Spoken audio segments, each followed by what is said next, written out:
The following story takes place in a quiet American suburb, where the lawns are neat, the porches are wide, and every Halloween night smells of pumpkin and wood smoke. But in the fall of 2017, something changed in the little town of Westvale, something that still hasn't left. Some say the town has never felt the same since that Halloween. Others say it was just one house, one man, one knock at the door that should have never been answered. This is the story of the trick-or-treater who collected souls instead of candy. Halloween had always been Mark Hensley's favorite night of the year. He'd grown up with it. The sound of kids screaming in delight, the smell of caramel and cheap plastic masks, the crunch of dry leaves under sneakers. But this Halloween was different.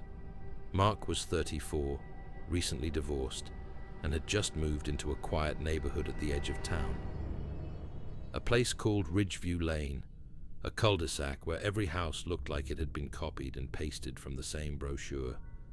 Perfect lawns, matching mailboxes, porch lights that flickered on exactly at dusk.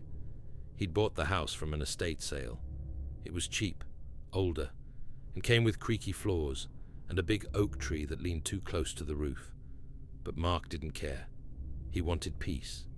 He wanted normal. The previous owner, an elderly woman named Mrs. Kettering, had passed away that summer.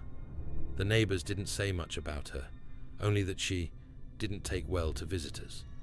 Her house had always been the dark one on Halloween. No pumpkins, no candy, no kids daring to step onto her porch. But Mark wasn't like that. He wanted to be part of the community. So he decorated the porch with plastic skeletons, orange lights, and a carved pumpkin grinning beside the steps. He bought 3 giant bags of candy. He poured them into a big glass bowl shaped like a skull, and when the first knock came around 6:45 p.m., he was ready. "Trick or treat," shouted a group of kids dressed as superheroes. Their laughter was the kind that makes you forget the world for a second. Mark smiled, dropped candy into each of their bags, and waved as they ran off into the night. The street was alive, costumes flashing under streetlights, dogs barking from porches, parents chatting in driveways. For a while, everything was just as it should be, until about 8:15. That's when the doorbell rang again. This time, it wasn't a knock, not even a ring. It was 3 slow chimes, evenly spaced. Dink, dink, ding. Mark frowned. He opened the door. There, at the edge of the porch light, stood a small figure. A child, maybe 10, maybe 12, wearing an old-fashioned costume. Not the kind you buy at Walmart or Party City. This one looked handmade. A long black cloak that brushed the ground, stitched unevenly. A white mask, blank except for 2 dark holes where the eyes should be. The child held out a small basket. Not a plastic pumpkin, not a pillowcase, but a wicker basket, lined with what looked like black cloth. "Trick or treat," the child said. The voice was wrong, too flat, too calm. Mark smiled nervously. "Nice costume, kid. You made that yourself?" No answer. The basket just tilted slightly toward him, waiting. Mark hesitated, then dropped a handful of candy into it. The pieces fell with a dull sound, not the usual crinkle of wrappers. It was like dropping stones into wet sand. "Have a good night," he said, trying to close the door. But the child didn't move. "Do you have something special?" the voice asked. Mark blinked. "What do you mean?" The head tilted slightly to one side, slow, almost mechanical. "Everyone gives candy, but I collect something else." The voice was clearer now, but it had an echo, like it came from somewhere deeper, not just behind the mask, but far beyond it. Mark chuckled uneasily. "You want, money or something?" The child shook their head. "Souls." Mark froze. "Excuse me? I collect souls instead of candy." The words hung in the cold air. Mark tried to laugh, but it came out awkward and thin. "Okay, that's creepy. You got me. Cool costume. Have a good night." He shut the door, but just before it clicked, the child whispered, "You already gave yours." That night, Mark didn't sleep well. He kept thinking about the child's voice, the way it echoed, the way the basket looked darker than it should have. At around midnight, he thought he heard something outside, the sound of small footsteps on the porch. He looked through the window, but the street was empty, only the moonlight on the pavement. When he finally went to bed, the clock read 12:37, and that's when the smell started. Something faint, sweet and burnt, like melted wax and ash. He turned on the lamp, checked the hallway. Nothing. Then he saw it. By the front door, sitting neatly on the welcome mat, was the wicker basket. Empty. He didn't remember putting it there. The next morning, Mark asked around. He mentioned the strange trick-or-treater to his neighbor, Tom, a retired firefighter who'd lived on Ridgeview Lane for 30 years. Tom's face went pale. "You saw him?" "Saw who?" Tom swallowed. "The kid in the mask. Don't open your door next time." Mark frowned. "Who is he?" Tom looked around, lowering his voice. "Nobody knows. He shows up every few years, always Halloween night, always to someone new in town. The next morning, that person's not the same. They stop talking to folks, move away, or worse." Mark laughed. "Come on, that's just local legend, right?" Tom didn't laugh back. "Don't take his candy," he said quietly, "and don't give him anything, not even a word." The next few days were normal, almost too normal, but Mark couldn't shake the feeling of being watched. He'd catch glimpses, a shadow near the oak tree, a reflection in the window, something moving just beyond the edge of light. And then came the dreams. He dreamed of standing in a field under a black sky, surrounded by whispering voices. They weren't words, more like the sound of wind pushing through hollow wood. The figure in the mask stood in front of him, holding the basket. "Trick or treat," it whispered. He'd wake up drenched in sweat, his heart pounding. By the third night, Mark found the basket again, this time inside the house, sitting in the hallway, near his bedroom door. He threw it out. The next morning, it was back on the porch. Mark tried to move on. He told himself it was a prank. Maybe the neighborhood kids were messing with him. But as the days went by, his reflection started to look wrong, paler, hollow-eyed, and his cat, Luna, wouldn't go near him anymore. She'd hiss whenever he came close, her fur standing on end. One night, he woke up to the sound of whispering again. Only this time, it wasn't in his dream. It was inside the house.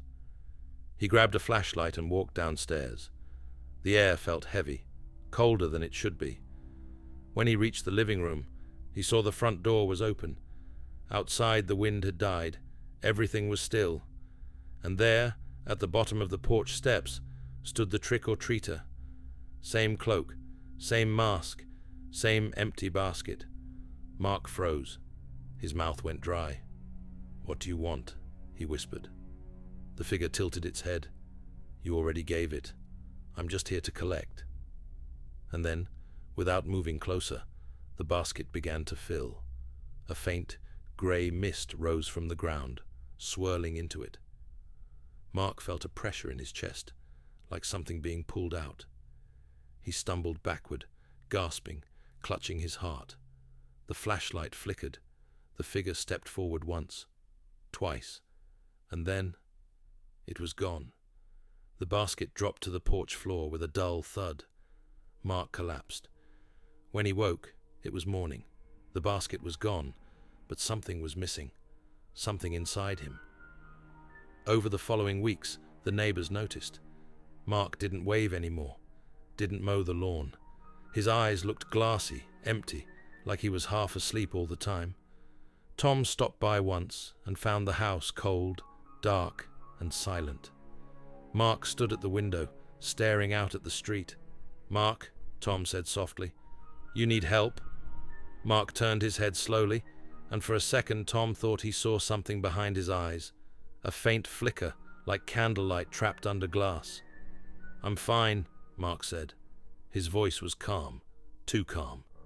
Tom left and never went back. By the next Halloween, Mark was still there, still living in the same house, but somehow different. He didn't decorate this time, didn't buy candy. But as the sun went down, he found himself drawn to the porch anyway. At exactly 8:15, he heard it again. 3 slow chimes. Ding, ding, ding. Mark's breath caught. He opened the door. The figure stood there again. Same basket, same mask. But this time, it spoke first. "Your turn," it said. Mark blinked. "What?" The basket tilted toward him. "You took what was mine. Now you must collect for me." The words didn't make sense, but somewhere deep inside, he felt them, like a memory he couldn't place. The figure extended the basket to him. Mark hesitated, and then he took it. The moment his fingers touched the handle, the air shifted. The figure's body dissolved into smoke, sucked into the basket's hollow center. The porch light flickered and went out. When it came back on, Mark was alone. He looked down at the basket. It was empty, but inside, faintly, he could hear breathing. That night, the trick-or-treaters came again, laughing, running, shouting. Mark stood by the window, watching. His hands trembled as he picked up the basket. Something inside it whispered, "You must collect." At first, he ignored it. But then came a knock at the door, the high, cheerful sound of kids. Trick or treat. Mark opened the door slowly. 3 children stood there, holding plastic pumpkins, smiling beneath their masks. For a long moment, he didn't move. The basket pulsed faintly in his hand. Then he smiled, a hollow, empty smile. "Do you have something special?" he asked. The kids giggled nervously. One of them nodded. Mark lowered the basket. "I collect something else," he said softly. The air turned colder. The porch light dimmed. The children's laughter faded into silence. No one saw what happened next. But the next morning, there were 3 small wicker baskets lined neatly on the steps of 3 different houses, each one empty, each one smelling faintly of smoke. And Mark? He was gone. The house stood empty for months until a new family moved in. And on their first Halloween, as the father unpacked decorations and set a bowl of candy by the door, he noticed something odd. A small wicker basket tucked behind the porch railing. Old, dusty, lined with black cloth. He picked it up, smiled. "Perfect for candy," he said to his wife.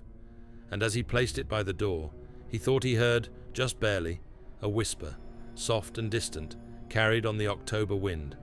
"Trick or treat. So if you ever move into a new neighborhood, and a child shows up at your door dressed in old black cloth, holding a wicker basket instead of a candy bag, don't laugh, don't talk, and whatever you do, don't give them anything, because some trick-or-treaters don't want your candy. They want what's behind your eyes, and once you give it, you'll collect for them next Halloween. Happy Halloween."